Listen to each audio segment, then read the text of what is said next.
Majestic Jewelers, Tirur, Gold, Diamonds, Silver and Watches. Celebrating 50 years. ITI-കളിൽ പാരമ്പര്യ കോഴ്സുകൾക്ക് പ്രാധാന്യം നൽകുമെന്ന് മന്ത്രി കെ രാധാകൃഷ്ണൻ.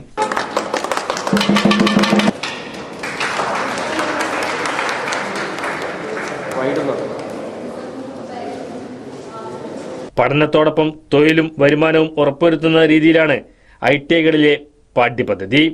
പൊന്നാനി ITI-യുടെ കെട്ടിടോദ്ഘാടനം നിർവഹിച്ച് സംസാരിക്കുകയായിരുന്നു മന്ത്രി.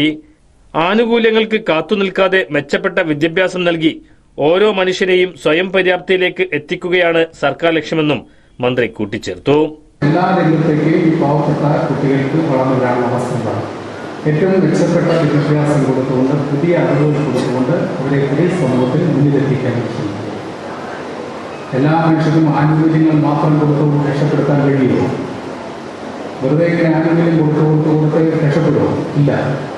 ആ അനുഭവത്തിന്റെ അടിസ്ഥാനത്തിൽ ആനുകൂല്യങ്ങൾ മാത്രം കൊടുത്തുകൊണ്ട് ഒരു മനുഷ്യരെയും ഒരു സമൂഹത്തെയും എക്കാലത്തും നിലനിർത്താൻ കഴിയില്ല എന്ന് തിരിച്ചറിവുണ്ടായി അവരെ എല്ലാവരെയും സ്വയം പര്യാപ്തിയിലേക്ക് വളർത്തിയെടുക്കാൻ വേണ്ടി ശ്രമിക്കുന്നു. സ്വന്തം കാലിൽ നിൽക്കാനുള്ള ശേഷി ഓരോ മനുഷ്യനും നേടിയാൽ പിന്നെ ആനുകൂല്യങ്ങളുടെ പുറകെ പോകേണ്ട അവസ്ഥ ഉണ്ടാവും. അത് വെറുതെ പറയുന്നു. ഈ യോഗം പൊളിയിൽ അപ്പുറത്ത് കുറച്ച് മുട്ടസൂചി വെറുതെ കൊടുക്കുന്നുണ്ടെന്ന് പറഞ്ഞാൽ നമ്മളെല്ലാം അങ്ങോട്ട് പോകില്ലേ? ഈ വരുന്ന 2024 നവംബർ 1 അതിൽ ഒരു മഹാഭൂരിപക്ഷത്തെയും അതിദാരിദ്ര്യം മോചിപ്പിക്കാൻ കഴിയും. നമ്മൾ ലക്ഷ്യമിടുന്നത് 2025 നവംബർ 1 സമ്പൂർണ്ണമായിട്ടും അതിദാരിദ്ര്യം പരിഹരിച്ച ഇല്ലാതാക്കിയ ഇന്ത്യയെ ആദ്യത്തെ സംസ്ഥാനമായിട്ട് മാറാൻ വേണ്ടിയാണ്. അങ്ങനെയാണ് മനുഷ്യരെ സ്വയം പര്യാപ്തിയിലെത്തിക്കുക. കേരള മോഡൽ എന്ന് പറയുന്നത് വെറുതെ പറയുന്നതല്ല, അത് കൃത്യമായി മോഡൽ സൃഷ്ടിച്ചുകൊണ്ടാണ് നമ്മൾ പോകുന്നത്.